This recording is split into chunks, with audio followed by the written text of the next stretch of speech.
After sitting here for a couple of minutes, I've realized that my neighbors aren't gonna stop talking through the wall. So I just have to film this. So if you hear the occasional, like, French grumbling, perhaps a bit of a bicker, that is out of my control.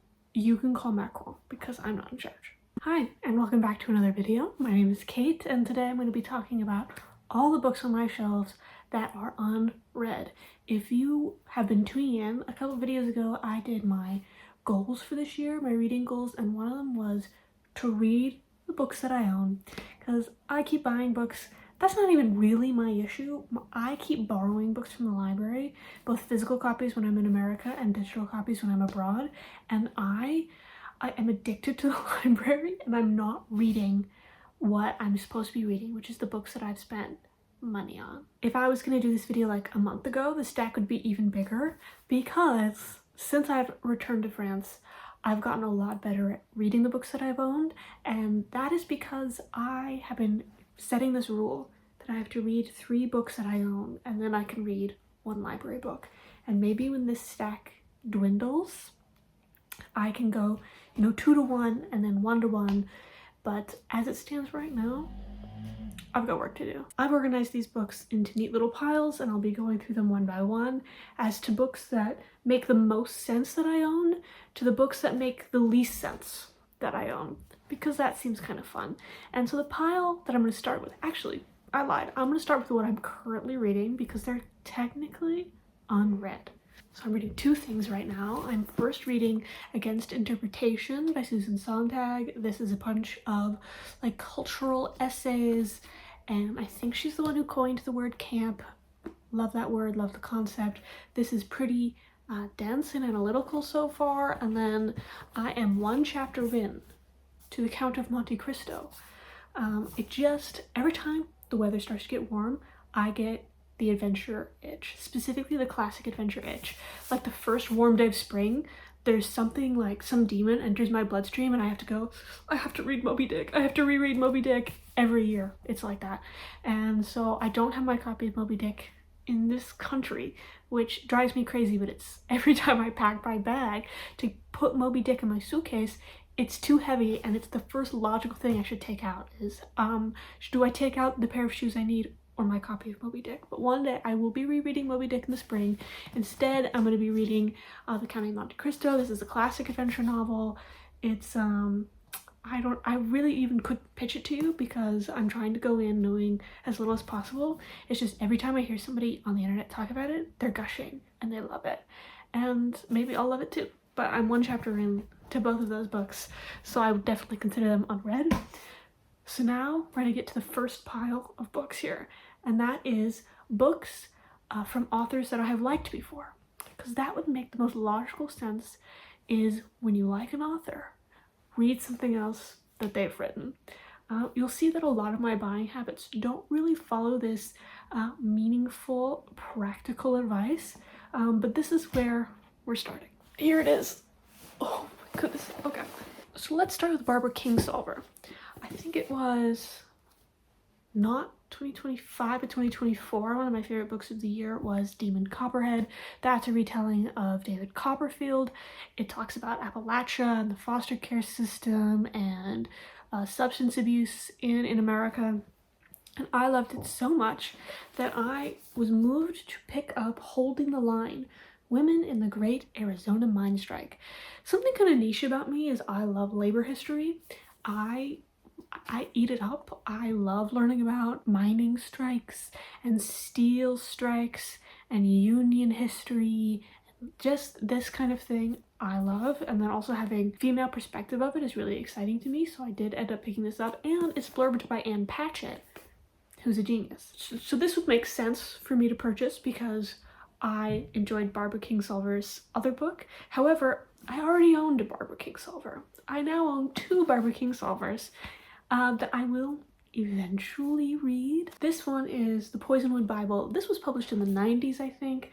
It has to do with sisters, and they're in the Belgian Congo in 1959. They're missionaries, and I think that it could be critiquing the missionary. At least I fucking hope so. She seems to have a conscience based on what she read in Demon Copperhead, so I think this could be intriguing, suspenseful epic of one's family tragic undoing, remarkable reconstruction over the course of 3 decades in post-colonial Africa, political chronicles, fight for independence, etc., etc. This sounds really interesting. This is probably the oldest book on my TBR shelf. I bought this for $1 at the Goodwill. Definitely pre-COVID. It might have been 2017 or 2018. Like really an eternity ago. And I bought Demon Copperhead and read that before I read this. So this is definitely front of mind. I should give this a try because I'm proven to like her anyway. Then we have some authors here that I read a lot from. For example, James Baldwin. I consider him to be probably one of my favorite authors of all time, if not my favorite author of all time. I read a book from him, I don't know, every year I think. Last year it was Another Country. I'm basically constantly rereading Giovanni's Room. It might be my most reread book. And so I've picked up If Beale Street Can Talk. I think it'll be my 6th Baldwin. This one has to do with Beale Street, which is a street, I think, in Memphis. But who could say, really? I don't really, I mean, obviously I care what it's about, but I will read anything that James Baldwin writes down. He writes really captivating, harrowing stories. His prose is wonderful. He's really good at combining a strong narrative storytelling instinct with political and social ideas. I also read a lot from John Steinbeck. He's also good at that. Narrative instinct, political ideas. This is In Dubious Battle. This is another piece of labor history. Say it with me. Social unrest and a story of a young man's struggle for identity.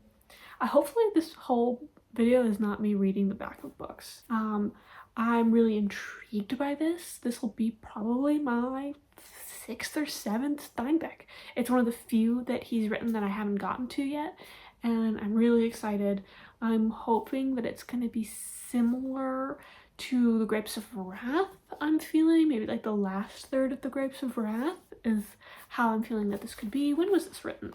First published in 1936. That's a good sign. That's a good sign. I like him in the 30s. So I've got this. Some more recent favorites here. I loved In a Dream House. I think that was my 2nd favorite book that I read last year. That is a great memoir, a really experimental format. This is Carmen Maria Machado's short story collection called Her Body and Other Parties, which is a great title. I'm expecting it to also be a bit experimental, to kind of weave together fabulism and realism. I'm expecting it to talk a lot about violence, particularly violence against women. The back of this calls it earthly and otherworldly, antic and sexy, queer and caustic, comic and deadly serious. I really love books that exist in contradiction, that they can be kind of 2 different things at once. Again, I'm really excited for this to maybe be a little experimental. Her prose is so good. It makes me want to jump out a window. I mean, it fills me with like a kind of red hot envy. It's unreal the way that she is able to write sentences. So this is going to be just a thrill to read as someone who appreciates the craft of writing, and so that's why I'm looking forward to this. I also recently liked Never Let Me Go by Kazuo Ishiguro, and then this is his other sort of most famous novel, The Remains of the Day. This is about a butler. It's about a butler in England, and his world is kind of, it's changing. It's fading insular world in post-war England. I think there is something interesting about how an individual can exist past their time in the way that makes their existence kind of anachronistic. It makes me think a little bit about Gone with the Wind and how post antebellum South, how these slave owners had to then work the soil, and that this like southern gentleman thing is a concept that completely died, and this antebellum society completely dissolved, and then you have these people who lived in it all their lives suddenly having to craft like new structure and new identity, which is obviously complicated because the previous structure existed with slavery and this doesn't exist with slavery. I just think that the concept of people living anachronistically is interesting, and I think this might accomplish that for me. I also recently loved James by Percival Everett. That is, I guess it's the retelling of Huckleberry Finn from Jim's perspective, and it won just about every award that you can win, and I really loved it. I loved how it was written. I liked the creativity of it, and so I picked up The Trees by Percival Everett. This is about a series of brutal murders in Mississippi. I think it has a lot to do with lynching and racial violence. I think there are some mentions of Emmett Till here. It's a provocative page-turner, it says. Critique of white supremacy and confronts the painful legacy of lynching in the United States. So I know that this one is going to be hard-hitting and very unflinching. But for me, I like interrogating my country's history this way. I like digging deeper and looking at the things that I wasn't taught in school, or I was just taught, you know, the surface level material of. And so I'm really interested in this. Recently loved White Teeth by Zadie Smith. I aim to read all the books that she's ever written because I just find her really intriguing. I think she's fabulous. I will click on any video that she's in her interview, don't care what she's talking about. I just think she's a genius. And so I've picked up, it's NW or maybe Northwest, and this follows some Londoners, which is also true of White Teeth, though that had a bit more to do with like immigration and assimilation, whereas this might have more to do with a portrait of modern urban life. It says it's sad and funny and urgent. And I like London. I like it as a city, been a couple times, and I like reading about the city. I feel like I intimately know like the personalities and personas of lots of American cities, but not so much other foreign cities. So this could be fun. Recently liked is a complex word, Lolita by Vladimir Nabokov.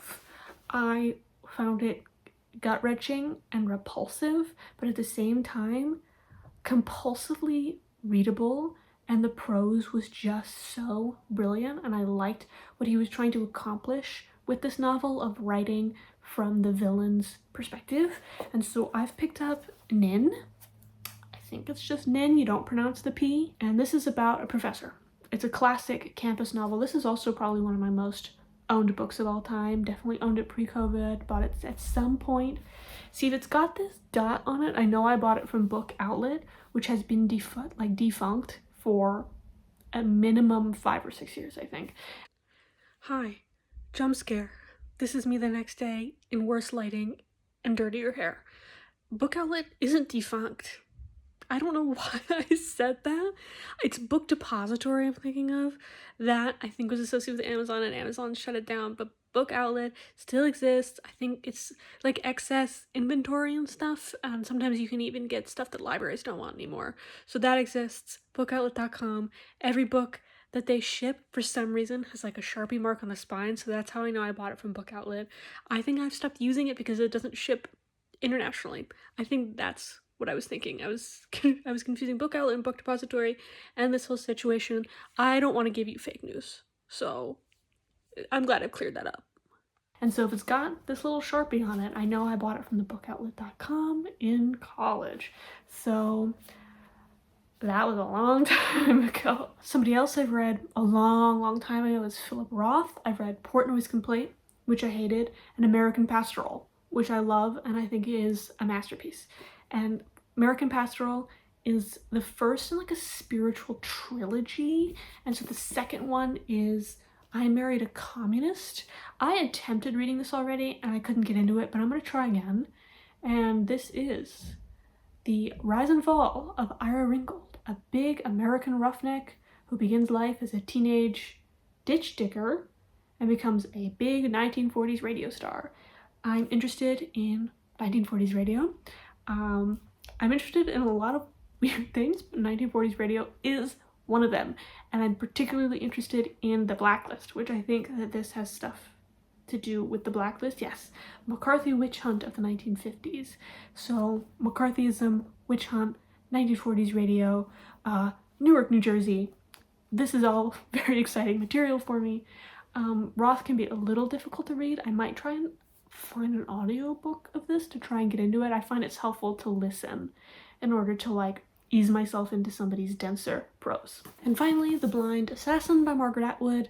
I have only read The Handmaid's Tale from her, as everyone has read The Handmaid's Tale, I think, now in the year of our Lord 2026. And so I'm gonna try and read a little bit more of her because, again, I'll click on any video that she's in.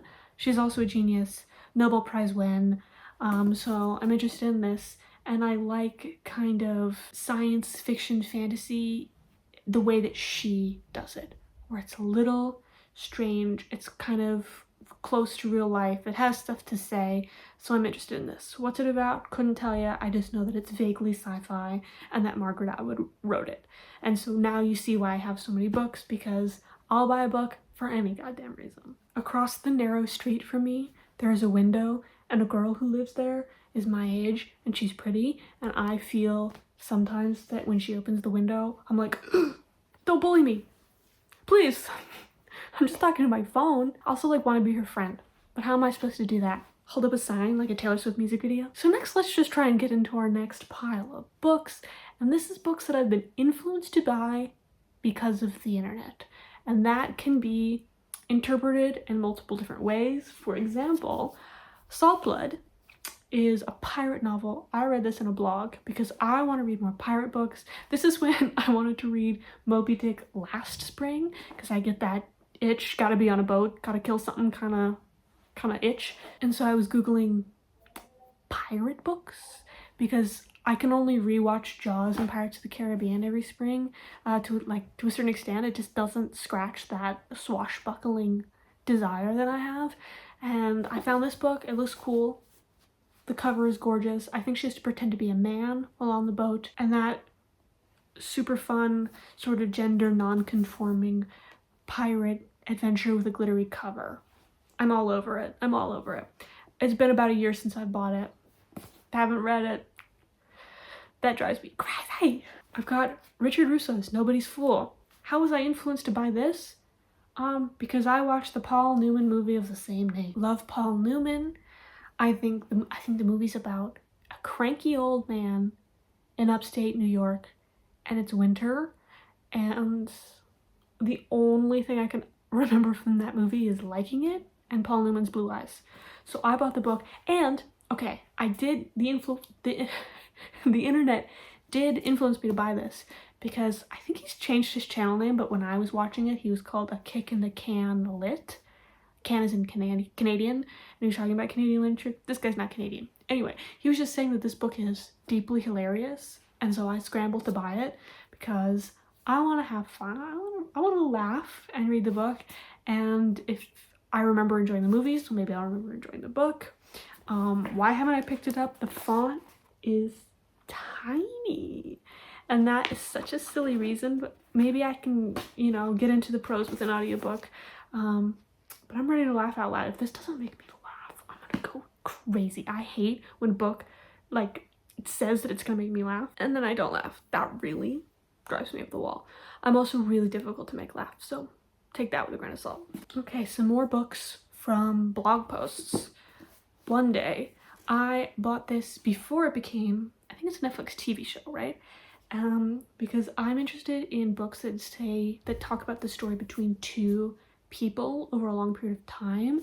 This is a niche I really like, and this book follows these two people on July 15th of every year for I think a couple of decades, which sounds really fun, and I'm interested to read it. I did buy it 4 years ago, and I haven't read it yet. I made an attempt. I think I read 2 chapters on a beach, and then never picked it up again. So that is my fault. And if I like it, I'll watch the Netflix thing. Another blog post.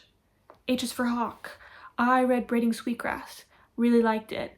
Was Googling best nature books. Got this one. The picture is cool. I think it's also on the New York Times top 100 books of the 21st century so far list. And the New York Times will make me buy a book from time to time. That's my great shame. And so I saw this in a bookstore and it was speaking to me. It's about a woman and a hawk. Is she nursing it back to health? It doesn't say. But if it's about a woman and a hawk, you know, white women are always like rescuing things and nursing them back to health. This is sort of one of our greatest pastimes. Think another blog. I really liked Tommy Orange, and I was looking at other native writers, and I've got Louise Erdrich here. This is from a blog post. This is rural North Dakota, and that's all I know about it, is that it's in some way indigenous, and that Tommy Orange talked about her once in an interview, so then I bought her book. And that's how easy it is to influence me, I suppose. Oh, I won the Pulitzer Prize. I will buy something because of an award sticker, because I'm a sucker. Again, kicking the can lit. Wherever he is now, may he walk with peace. Loves this book, so I bought it. All my puny sorrows. He recommended it in a video almost 10 years ago. Maybe 6 or 7 years ago. And I saw it in a used bookstore a year ago, remembered his comment, and bought it. That's how his head has to influence me. It's really driving me crazy going over my reasoning for buying each and every book in this pile. I'm really showing my ass. This is about a piano player and her sister. I think it's a little bit about suicidality. Okay, last sentence of this. What do you do for a loved one who truly wants to die? I don't know. Look at me. Oh, Mennonite childhood. I love freaky religions. Love them. I'm worried that that book is going to absolutely crush me. I'm a little worried of it. Every time I see it on my shelf, I'm not really in the mood to bawl my eyes out, so I haven't been picking it up. We have Orbital. This is a new one that I've purchased recently. Used, thank you. And I bought this for a dumb reason. And that's, well, one, because you can make bundles on Vinted. I was trying to buy one book, and then I was looking what else they were selling, and then I threw a couple more in because why not? And so I was intrigued by this one because remember when I was saying that James won like every award on the face of the earth? It won every award, I think, except the Booker or except the Pulitzer. It's one of these. He won every single one except for the Booker, and then this won the Booker, and then everybody was losing their minds about how this could have beat James. So I'm intrigued, and I'm gonna read it. I've heard it's a hate it or you love it. I think it's about astronauts and they're floating in space, and it's kind of stream of consciousness, artsy fartsy mushy gushy stuff, which I do vibe with. It's really short. If it has poetic prose, I could be really into this, or I could be just as up in arms as that this one over James, except nobody will talk to me about it because it happened 2 years ago. Okay, lower in this pile are books specifically recommended to me by YouTubers. This is Sunburn. Lexi, aka Newly Nova, she recommended this, I think, sometime last year. It's about Irish lesbians. It's the 90s, and it's sad, and I think it's told in diary entries. Is that right? It seems very vaguely epistolary when I look in, but I could be wrong. Haven't read it. The cover is great. Really love it. Awesome orange color. I read the first like 10 pages in the bookshop. Really intrigued. Know I'm gonna love it. It's been sitting on my shelf a year. Have not read anything else besides the first 10 pages. But I'm intrigued. I could like it. I would really like to like it. I got All the King's Men by Robert Penn Warren. I bought this because of something John Green said. I will never be too old to not be influenced by John Green. I think it was an Instagram reel where he was talking about good writing, and he quoted this book, like, oh, something that he always, like, it's a quote he always likes, and it's from this book. And then later, was it him or somebody else talked about how it's about some like insane fictional Southern politician who may or may not be similar in his rise to power to a different insane politician that we all know about right now. And so I was moved to buy it at a used bookstore because why not? It was $5 and it's just big and scary and I haven't read it yet. Again, Pulitzer Prize. Okay, Pulitzer Prize. When's my Pulitzer Prize coming? I would like to know that. A Little Life controversial. If you've been on the internet, specifically the book side of the internet, for more than 5 seconds, you've probably heard someone either gushing about or hating on this book. People usually hate it because it's apparently so deeply sad and tragic that it almost feels like trauma porn, that it just feels like it's torturing the characters in some kind of sadistic way, or trying to torture the reader because of how sad and violent and intense it is. But then somebody, his name's Dylan, what's his channel name? I'll put it here, was talking about how this is his favorite book of all time, that people completely misunderstand it and what it's trying to say about trauma and the lives we live, especially when a person has multiple complex traumas, because you know, more than one bad thing can happen to a person, etc. And I just thought, well, I might as well read it to have an opinion for myself. I read a lot of dark fiction. I am sensitive, I will say this, but I do read a lot of dark fiction that I don't know how shocked I really will be. And every time I've seen a video of somebody reading this, they are sobbing in a way that is concerning, sobbing in a way that I know their eyes were swollen the next day. So entering this trepidatiously. However, I am curious.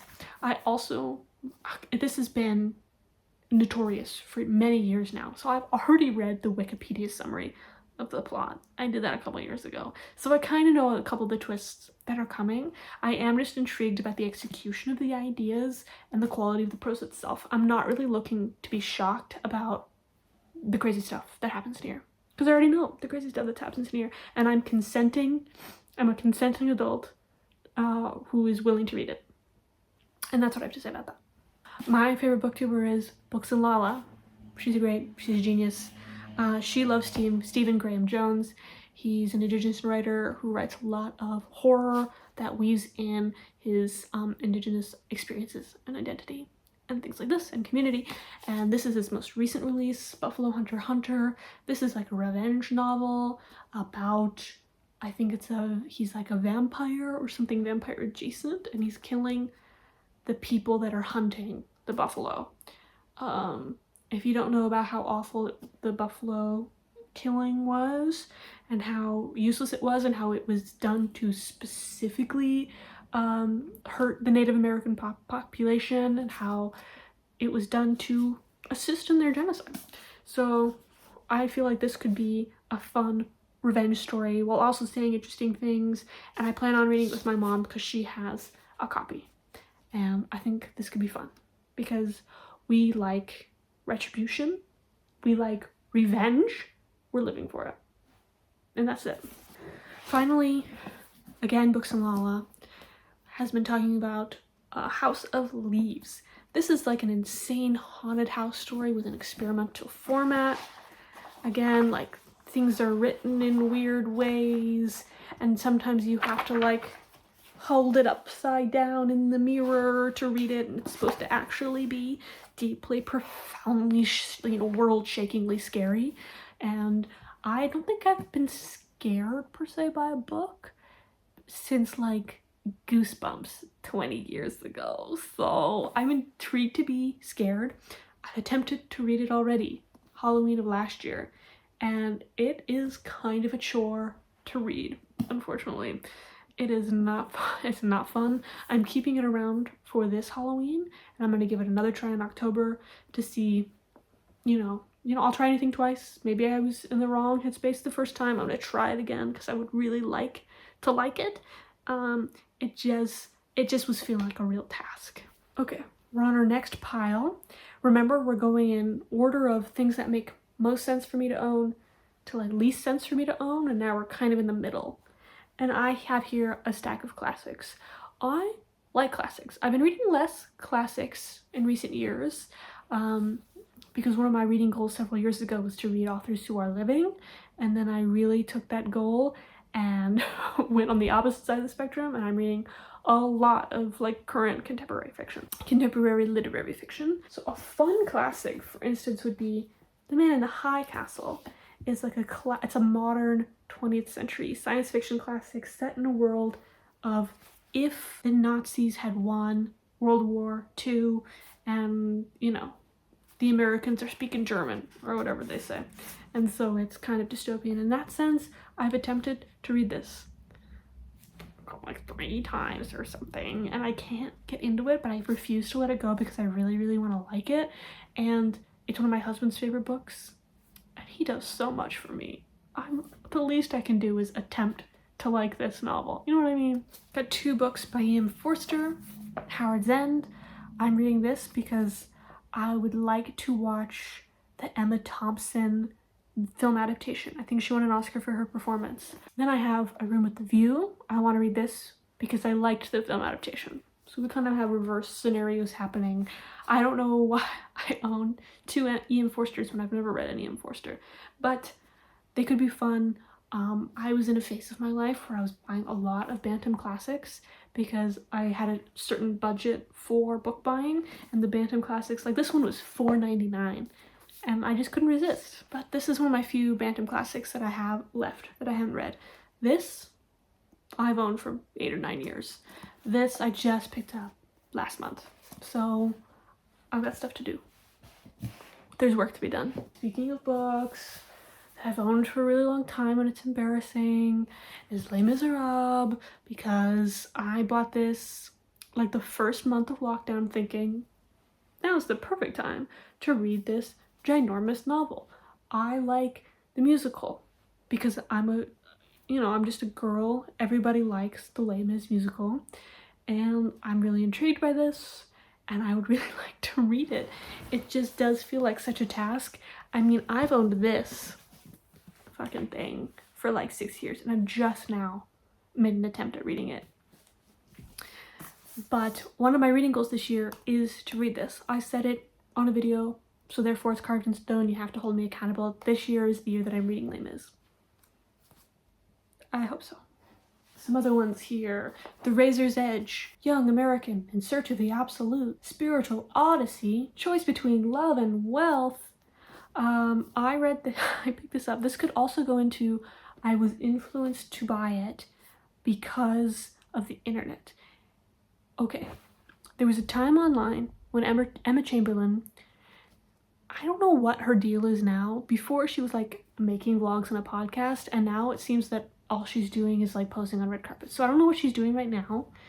At the time, she had a podcast that I have never once listened to, but she was making it her whole online persona that she likes, East of Eden by John Steinbeck. It was like her first book she read to get back into reading, and she fell in love with it, obviously, because it's a masterpiece. And I was just hearing about it sort of within the book circles that like Emma Chamberlain has discovered John Steinbeck. And the next book that she like carved her whole online persona about was The Razor's Edge. So I figured I also love East of Eden. She likes East of Eden. She likes Razor's Edge. Maybe I'll like The Razor's Edge. Now, is that not the most silly story you've ever heard? And I still own it.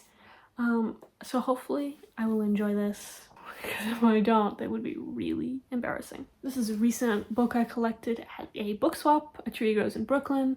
This is, I think, a pretty standard American classic, and I know that it's set in Williamsburg, Brooklyn, which is another one of my niche interests. I really am interested in like the history of Williamsburg, Brooklyn, written by a woman. It's a classic. I hear good things about it, and I think it's about family, and that is one of my things that I read the most about, are like large chaotic family dynamics. Oliver Twist, which is just a great old paperback copy of it. I really like this edition. I've read Christmas Carol, and it's just as fun as you would think it would be. So I think that this could be a delight. I certainly hope that it would be a delight. Similar to Les Mis, I like the musical, so maybe I'll like the book it's based on. And I have this image of myself curled up in the autumn, watching a fake fireplace on the TV, reading this book under a blanket, little thing of hot chocolate. I've owned this book now for like 6 autumns, and that has never once happened, but it could this autumn.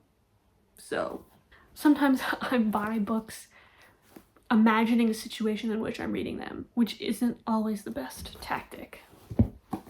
Then I have George Orwell's 1984. For the life of me, I can't remember if I've read this or not. I have flicked through it, I've read descriptions of it, I've looked at YouTube videos. I cannot remember if I had to read this for school or not. I know I've read Animal Farm a couple times for a couple different classes. Did at some point I read this for school? Couldn't tell you.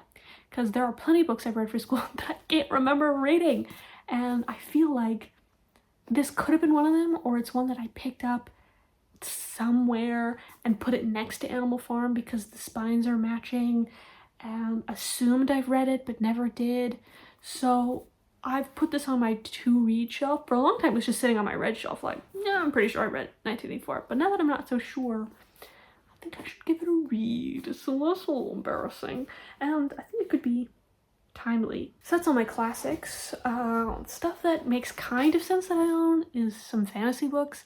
I'm making an effort to read outside of my comfort zone and to start reading genre fiction, because I'm never reading genre fiction, but I think there's some out there for me. And I was doing this a little bit last year. One of my favorite things that I read last year was the Poppy War trilogy by R.F. Kuang. So my husband very kindly bought me a bunch of fantasy books, and I looked at them and kept half of them because he did make some guesses, and some of them are young adult books, which I respectfully don't read. And I love them. These are the books from the pile that he got me from like a used books website. Then these look the most interesting to me. These are the ones I'm gonna read, and I will treasure him and these for sure. This is A Darker Shade of Magic by V.E. Schwab. This is probably one of the most read books on the internet. I remember first starting to watch videos on this godforsaken website about books, and everyone was talking about this, but at the time I was like, I want to read fantasy, so I don't give a fuck. But now I'm like, maybe I do read fantasy, and maybe I do give a fuck.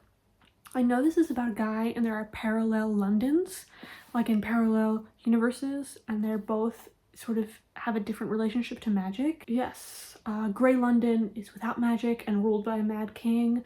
Red London, magic is revered. It's an empire. White London, where people fight to control the remaining magic, and magic fights back. It's a trilogy. It sounds pretty fun. People like it, and there's something interesting about these like parallel Londons to me, and like blending fantasy and the familiar.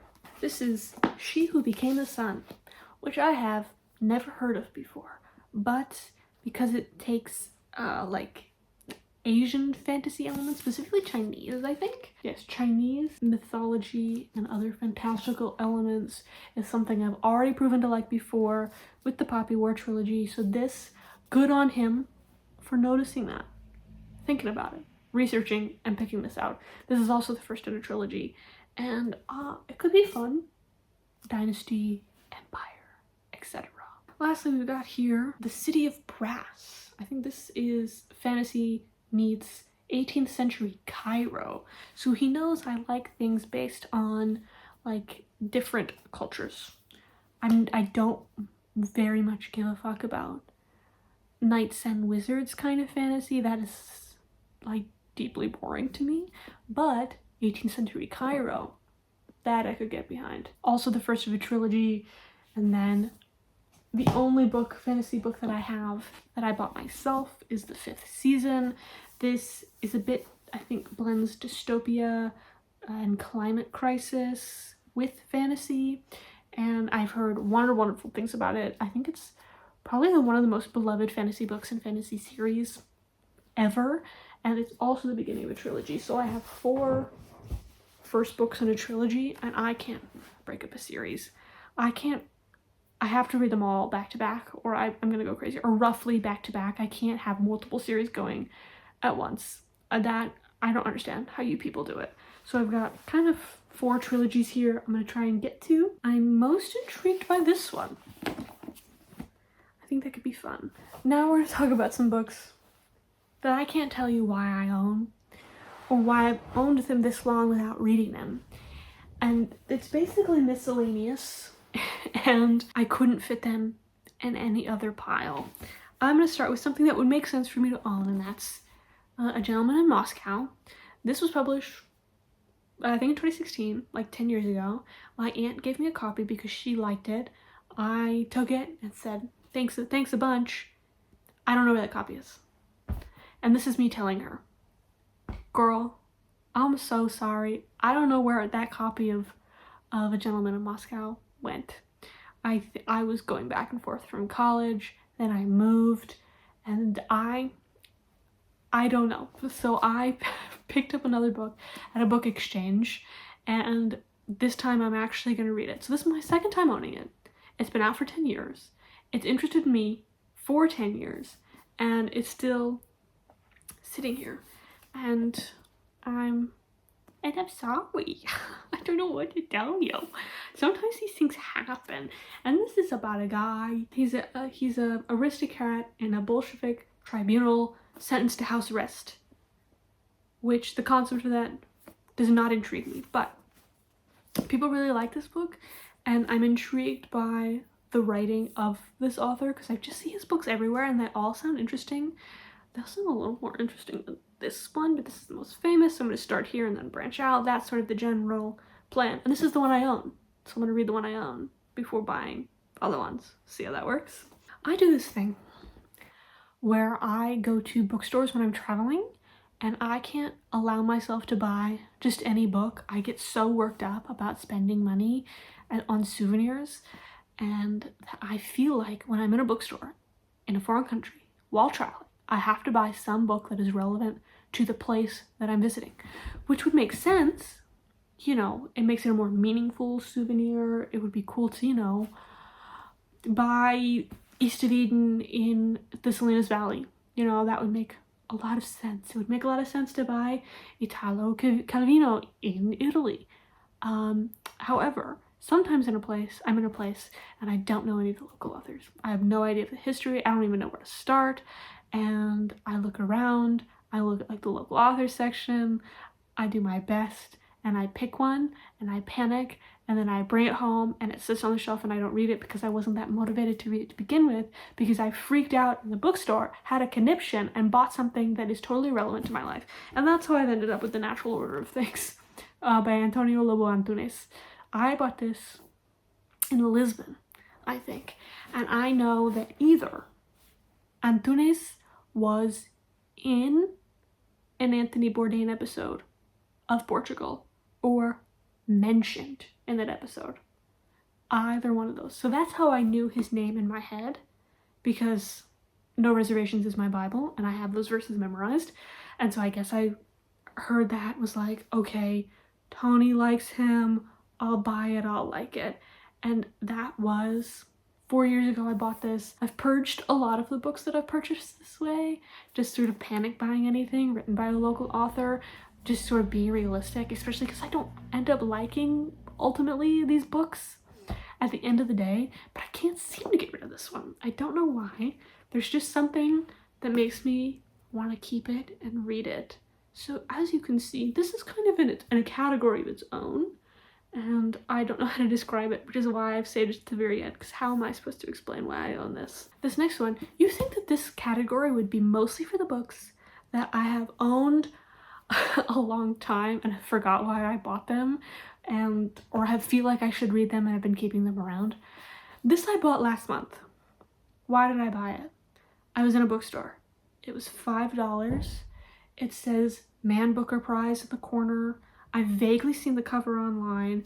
I read the first page and thought it was well written. That's it. I guess that's how maybe normal people buy books, but I just couldn't fit it in any category. And when I look at it, I'm like, I vaguely want to read that.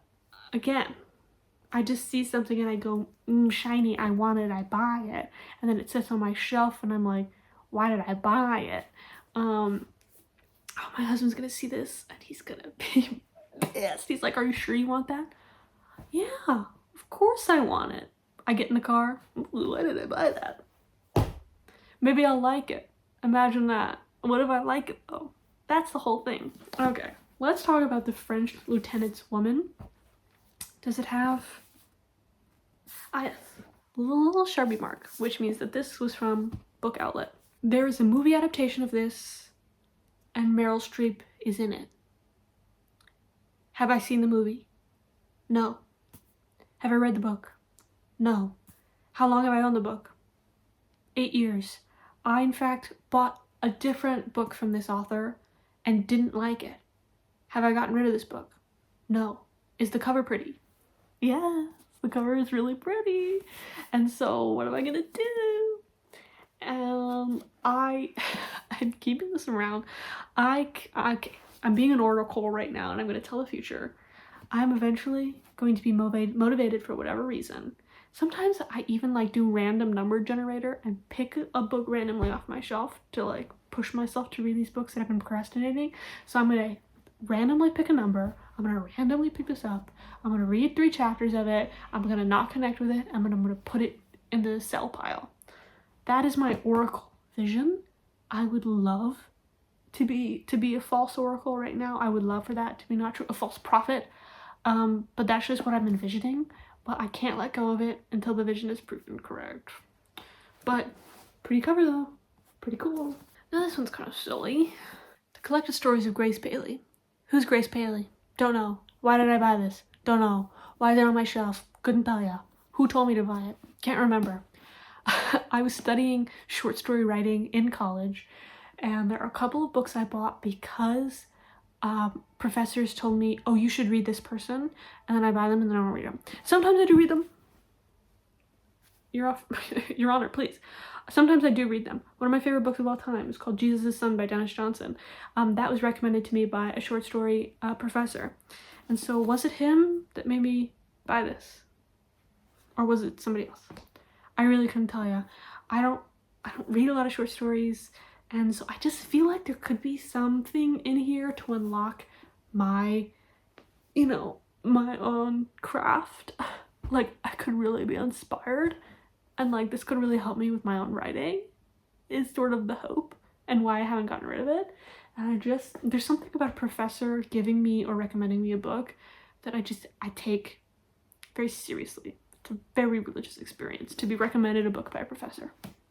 So hopefully I read it, right? Okay, hey, we're at the end. You're paying attention still? Is this just in the background? Okay, because we're at the end now. Gosh, I don't want to be that close to the camera. I'm feeling really chaotic. Here's the final reveal.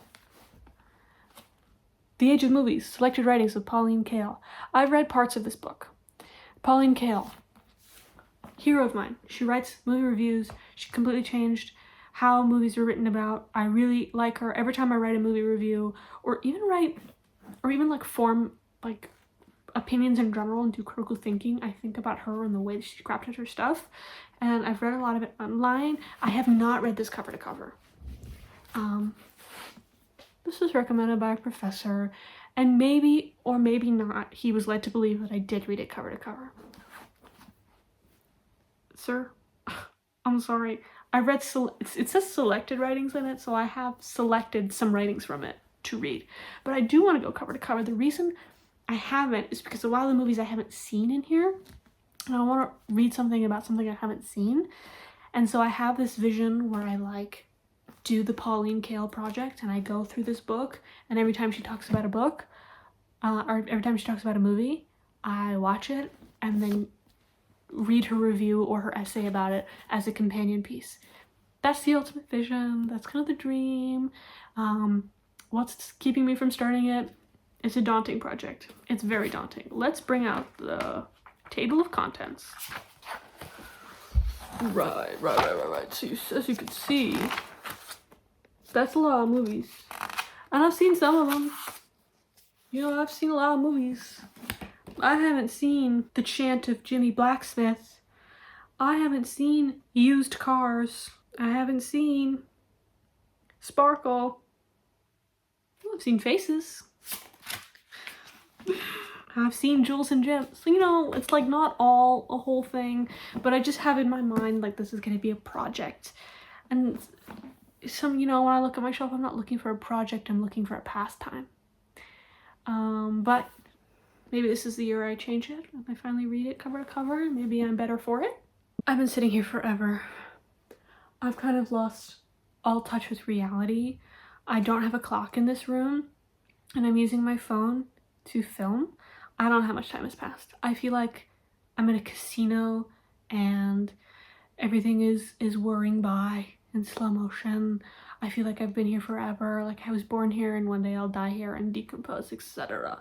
So I think I should go, because I've been talking for an eternity, but I did hope that you find this interesting and that this helps me kind of go through my books, and maybe after this I can do some thinking about consumer behavior and influence and decluttering, etc. But this was kind of fun. I really like watching these kinds of videos online of people going through every book they read. Some people don't have as much as me. Most people have triple this number. I never told you the number. Let me count. Including the books I'm currently reading, it's 43 books. I'm currently watching this ongoing YouTube series. Gosh, okay, her channel name's blanking, but she's doing a video series called TBR 200, where she, as you can probably guess, tries to get her unread shelf below 200 books. Girl, 200 books. And then sometimes I'm scrolling and people are like, I have 450 unread books on my shelf. Let me, follow along as I read them one by one.